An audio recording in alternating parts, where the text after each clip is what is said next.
Access to Democracy is made possible by donations from the following organizations. Thomson Reuters, a global company with expertise and insight to unravel complex situations in the areas of law, tax, compliance, government, and media. Their worldwide network of journalists and editors keep customers up to speed on relevant global events. Thomson Reuters, the answer company. The division championship Minnesota Twins are looking to go all the way to the World Series in 2024. Bolstered by inspirational shortstop Carlos Correa, a healthy Brian Buxton, and rookie phenom Royce Lewis, plus a pitching staff led by Pablo Lopez and an outstanding bullpen featuring Johan Duran, the Twins are the best bargain in the major leagues, and Target Field is the best venue in baseball. Sheridan Dulas & Kins, PA, a family and criminal defense law firm, has been serving clients in Dakota County and throughout Minnesota for over 40 years. Ranked a Tier 1 Best Law Firm by U.S. News and World Report every year since 2009, Sheridan Dulas & Kins are here to help you in your most difficult life circumstances. Established in 2007, 45th Parallel Spirits was among the first 50 micro-distilleries in the United States. Based in New Richmond, Wisconsin, all aspects of production occur at our facility. If you're interested in visiting and learning more about the 45th Parallel Distillery, please check our website and plan a visit to tour our facility and taste our spirits. Truestone Financial, with locations in Minnesota and Wisconsin, has proudly served its members since 1939. Truestone engages, educates, and supports its members to ensure they have the tools to empower their financial well-being. Truestone Financial, your neighborhood credit union. Learn more at truestone.org.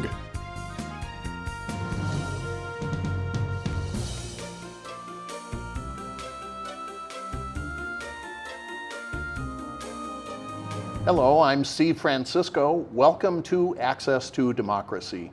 Today we have a very special guest. He's actually a very old friend of mine in terms of old as in friendship, but we think of ourselves as younger than we are. David Nelson has had a long and distinguished career in diplomacy as a U.S. diplomat with the U.S. State Department. And I should say, before we go any further, Dave and I have known each other since we were both freshmen at Macalester College way back in 1974. A long time ago. It's hard to believe it's that long ago. We've known each other 51 years. Yeah. So David, before we met at Macalester, tell people real quickly, where did you grow up and where did you go to school? So I grew up in White Bear Lake. And graduated high school at what was then called Mariner High School, which I understand is now South Campus of White Bear High School. But that's where I grew up, and my mother and my sisters both live in the same area still. And where'd you go to college? I did a year at Macalester where we met, and then I transferred. My scholarship ran out, so I transferred to University of Wisconsin at Madison. They had that great in-state tuition deal, so it was. And you earned a degree in economics? Economics and international relations, a double major. Very good. When did you decide that you wanted to pursue a career in diplomacy?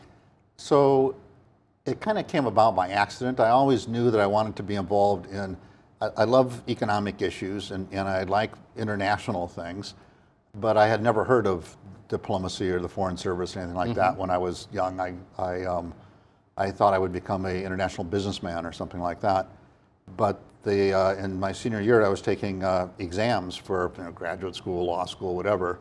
And there was an announcement for this Foreign Service exam, and I thought, it could be interesting. I'll take the exam, see what happens.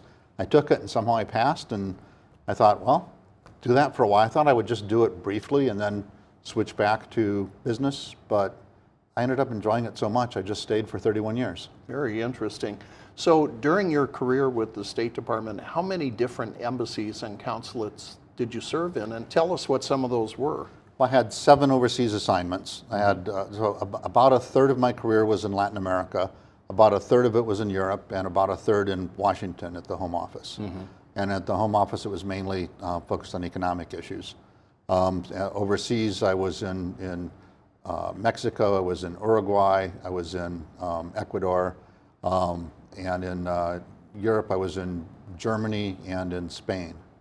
I was actually, my first assignment in Germany was 1990 to 93, which is right when right after the Berlin Wall came down, and it was the whole transition. Reunification. It was a fascinating time to be in Germany. So some of our viewers may not realize that when you're in the State Department, when you're posted abroad, they don't just keep you out around the world, that you do rotations regularly and you come back to Washington.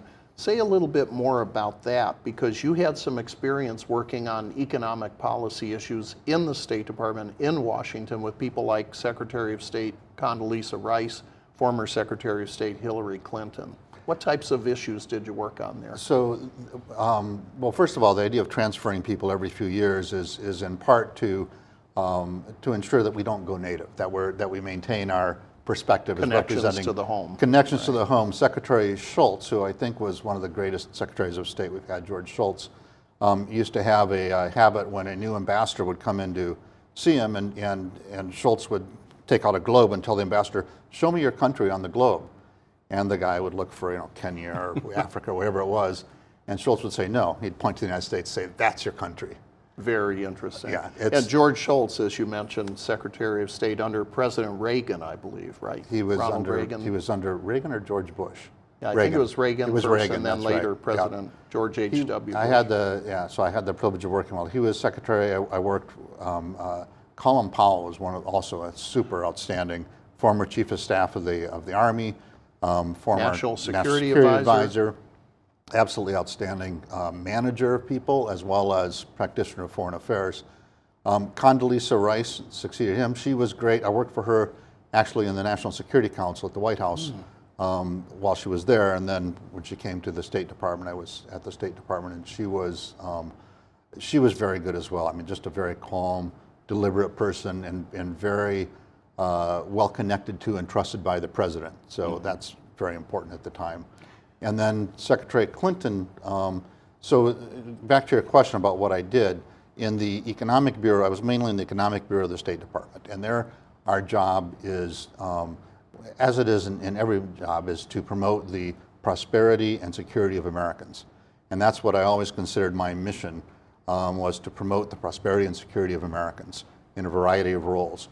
So in the Economic Bureau, we worked on things like trade policy, we worked on sanctions, we worked on aviation, transportation. We have a whole office dedicated to aviation negotiations with other countries.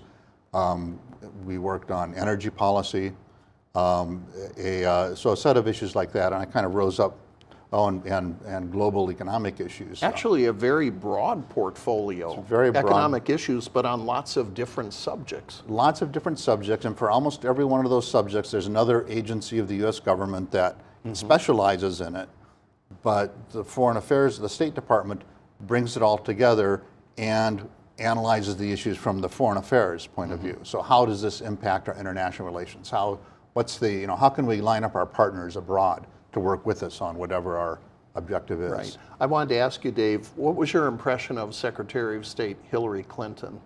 I liked her.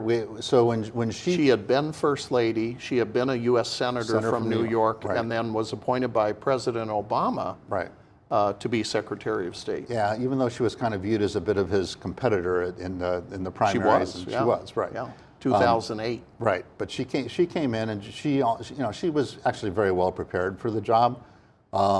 When she came in, at the end of the Bush administration, I was the senior career person in the Economic Bureau. I was what they call the principal deputy assistant secretary.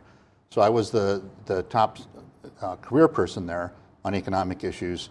And on January 20th, the political appointees all have to resign. So I ended up being acting top economic official at the State Department and it takes them 4 or 5 months to get their to own confirm people the and get new them people, confirmed, get them confirmed by the Senate. Right. Right. So I was basically her senior economic advisor for 5 or 6 months, which was fascinating. It was great because I had a chance to talk to her and encourage her on and help. I mean, there were some things.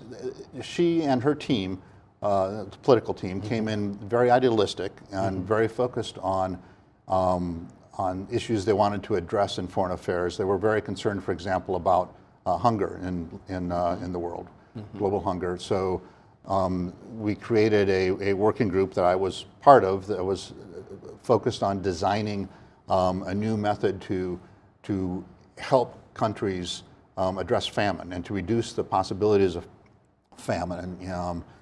And it ended up being turning into a program that's been very successful, Feed the Future, it's called now.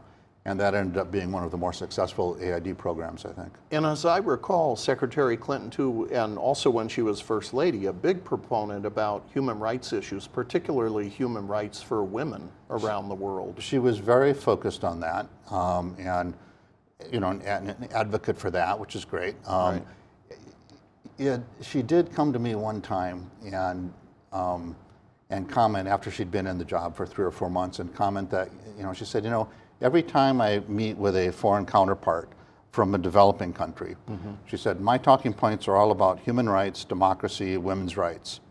And she said, but all they want to talk about is trade and investment. I said, yes, ma'am, that's because they're very focused on growing their economies. They're developing economies, and that's their priority issue. That doesn't mean you should ignore these other issues. Right. They're also important, but they really want to have access to our market. They want to have access to American investment. They want to grow their economy.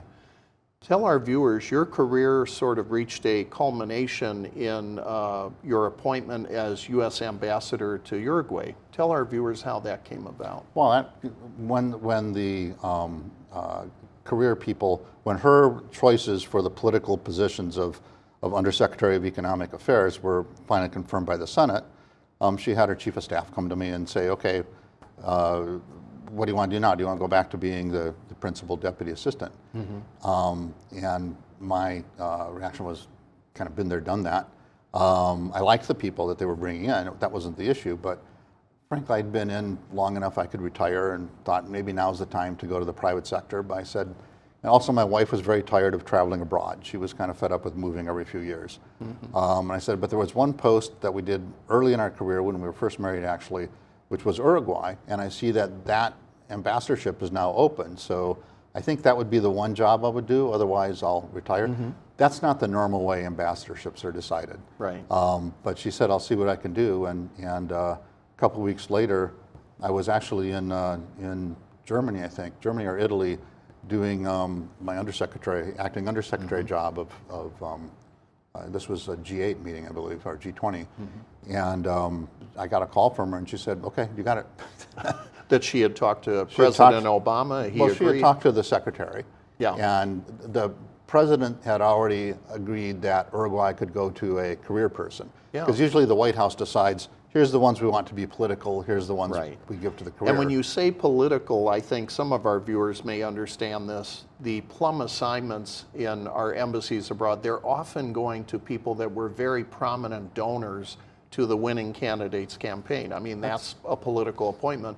But there are also a number of people who have worked their way up in the State Department, such as yourself, who've developed particular subject expertise, and they sometimes have the opportunity to become ambassadors. Yeah, historically, the percentage is about 2/3 or 70% of the embassies are filled by career ambassadors, and about 1/3 are the political appointees, and they're not all donors. Some of them also are people who were just active in the campaign, or people who were, I mean, they're all politically connected one way or another. But traditionally, that's the percentage. Now, in recent years, that's changed, and it's become more political and less.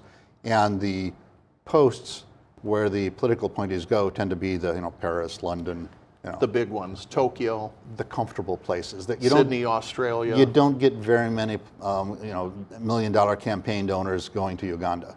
Right. It's very interesting. So give us an idea, David, if you would. What are some of the duties of an ambassador? I think people may be more familiar perhaps with some of the ceremonial functions that you perform. That's part of the job, but there's a lot more to it than that, isn't there? Well, yeah, absolutely. You are the chief representative. You are the face and the voice of our country in a foreign capital. Exactly. So what would, give us an idea what your typical week might be? Well, and I have to tell you, for me, even as the most junior officer in a consulate, I always felt it was an honor to represent the United States. I mean, that really, it was an honor every day. And as an ambassador, of course, you're kind of at the at the peak of that. You're the face of the United States too. And we should say you are confirmed by the U.S. Senate for this Confirmed by the position. U.S. Senate, and I'd like to thank Senator Klobuchar for actually introducing me to the Foreign Affairs Committee for my hearing. You're confirmed, and your job is multi-phased. Yes, the representation is part of it, and part of it is you have to show up at various official events just to say, yes, the U.S. is here. You have to, and you have a whole embassy to manage as well. A staff, right? A staff. There's a whole management section. Actually, a minority of the staff of an embassy are State Department. Most of them come from various other agencies. It's all kinds of agencies. A lot of Defense Department people. In theory, everybody reports to the ambassador because you're the president's appointee there. But they also all have their separate chain of command that goes up to the Pentagon or to FBI headquarters or whatever it is. So it's a Commerce Department has people, Agriculture Department has people. So you try to, a lot of the work is just kind of coordinating all of that and making sure that all these different elements of the embassy are working in the same direction, and trying to achieve the same goals. Again, the end goal being the security and prosperity of Americans. Right. And it's how do we, and a lot of that is working with the country you're in to build alliance with them, build the relationship with them, so when we ask them, can you help us with this, can you help us with that, they're there for us. This is a good segue into current events because I want to talk to you to get your impressions of the moment that we're in right now. I think it would be accurate to say we are in a very chaotic moment in terms of U.S. international relations on trade, on human rights, on other aspects of our relations with the rest of the world. What are your impressions of the Trump administration's trade policy in particular with respect to tariffs?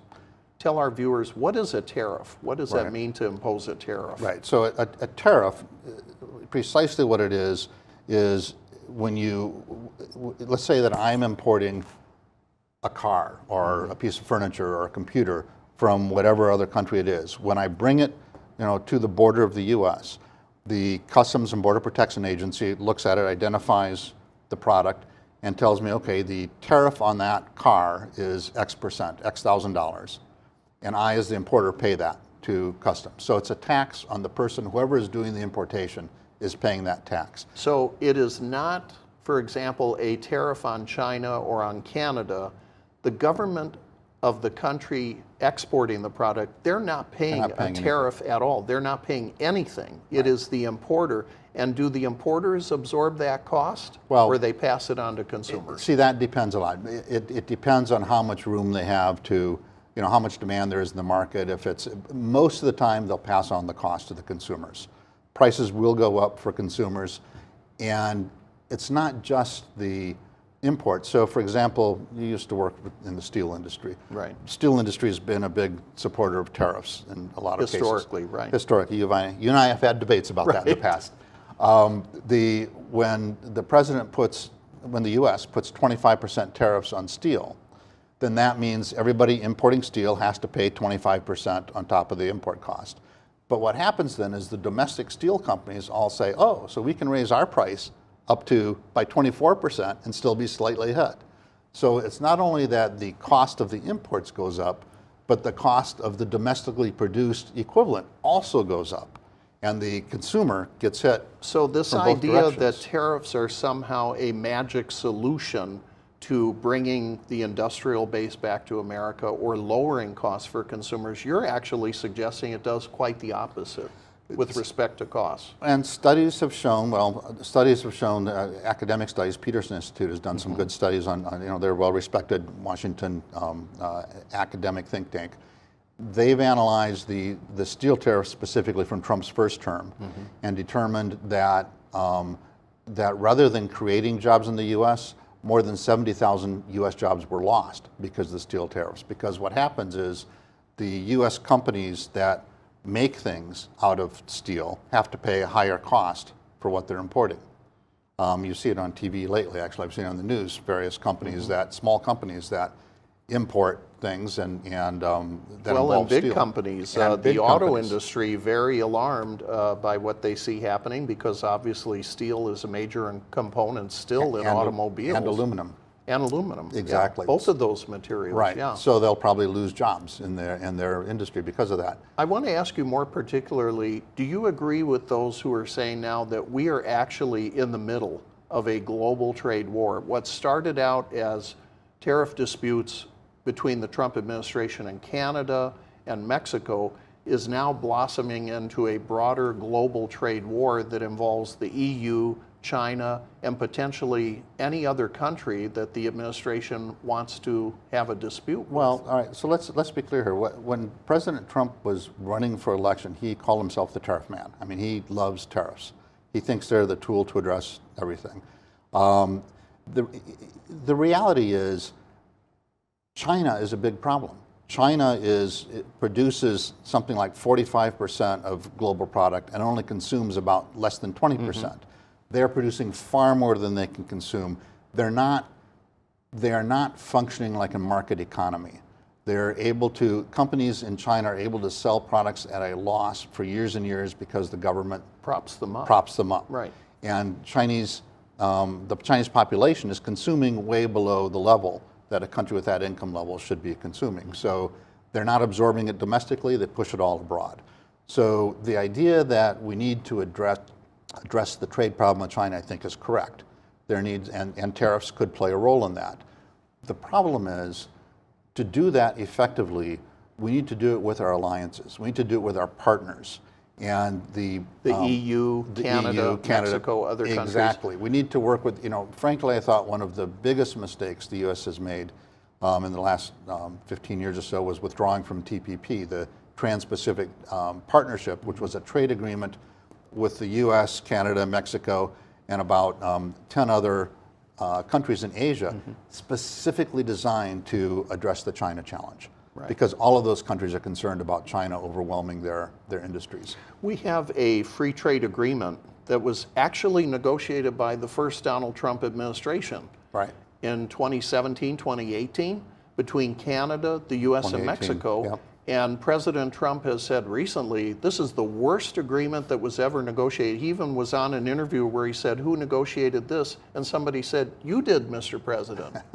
He is walking away from agreement, renouncing an agreement that he negotiated. Well, you talked about the volatility of policy volatility, and that's exactly what's going on. As you see, one day it's this, the next day it's something else. And the challenge is, it's not clear what the objective is of the tariffs. So, sometimes we hear about fentanyl, the opioid crisis, even though in the case of Canada, it's less than 1%. Right. It's not really an issue. And if you impose tariffs for that, and then you say, okay, fine, we'll make a deal on that, but I'm going to impose them on you anyways because of some other issue, you kind of lose negotiating credibility there before too long. Seems like a key thing to understand about tariffs is that countries don't just sit back and take it. We don't. Right. And other countries are going to retaliate, which we're now seeing.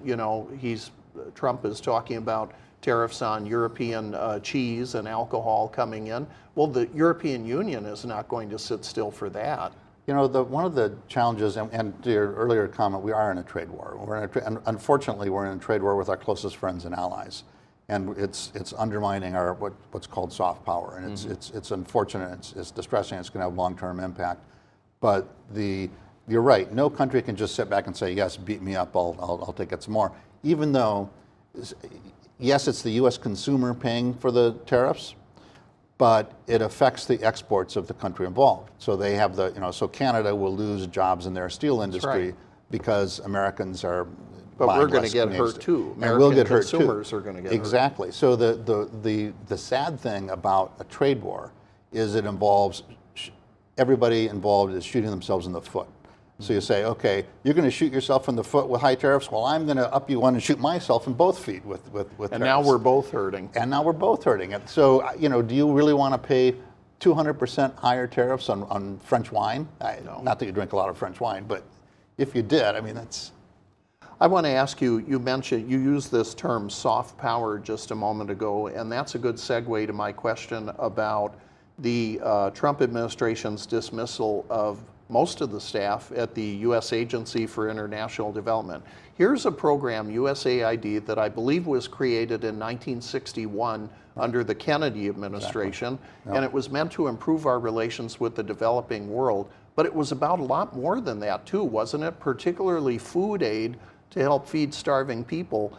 But that was also good for American farmers who would sell their commodities to USAID.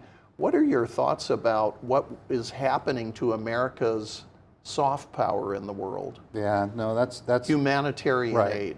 I mean, it's a real issue. People have a misperception about how much money we spend on foreign aid.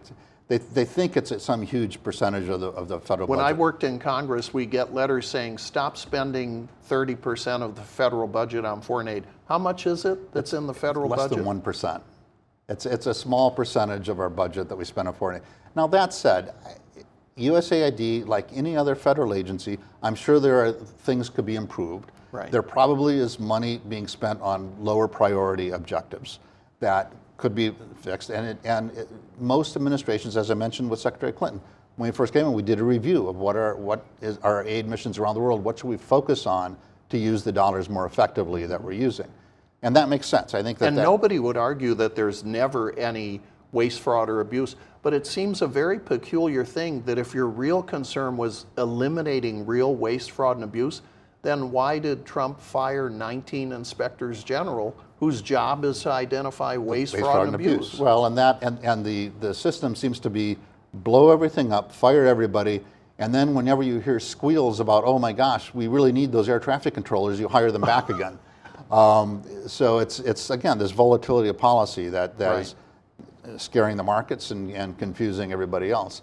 On the soft power issue, various senior generals in the U.S. have said that $1 million spent on feeding the starving saves us $1 billion in defense spending, because people who are hungry and starving and poor are the ones who are creating problems. The instability in parts of Africa, Asia, other places, Latin America. Central America. Right. The soft power is it's part of it's designed, yes, to improve, like all policies should be, the security and prosperity of America. But part of our security and prosperity depends on the rest of the world also being prosperous and secure. Mm-hmm. And the goal of AID, which AID is never going to bring a foreign country out and never develop it on its own. That takes policies but it that helps each country mitigate some of the worst effects, and especially of poverty. Well, and Right. especially famine. And Right. as you mentioned, American farmers benefit tremendously of that. And a lot of American farmers are complaining about, including Minnesota farmers who produce corn, soybeans, dairy products. Yep. These are all commodities that are now sitting in warehouses. As I understand it, there's a freeze. There's legal action going on, of course, to free up some of these resources. And when you've fired all of the people who implement that, then even if you lift the freeze, the people who are supposed to actually carry out the orders and perform those sales are not when the there. U.S. chooses to withdraw from the developing world, helping with humanitarian missions, which always has struck me as a very basic American value, who we are as Americans and as a country, do we think that other countries are just sitting by and doing nothing? Isn't China moving in to replace us in some of these developing areas? We can watch China move. They've been doing that for 15 years, and they're stepping it up. They're increasing it, and they're having some success. They have this Belt and Road Initiative, they call it, which is building big infrastructure projects in developing countries. The comment that's made is by some of these developing country leaders is, we talk to the U.S., we get a lecture. We talk to China, we get an airport. That's exaggerating a little bit, but yes, the U.S. does try to promote values in addition to development. Former U.S. Ambassador David Nelson, my good friend for 50-some years, you and I could go on for an hour or more. At least. As we have done in the past during our long friendship. Better over a beer. Right. Thank you so much for coming on today during your visit to Minnesota, being our guest on Access to Democracy, and come back next time you're in town. Thank you for inviting me. Thank you, and thank our viewers for watching this episode of Access to Democracy. You'll find more of our program at accesstodemocracy.com.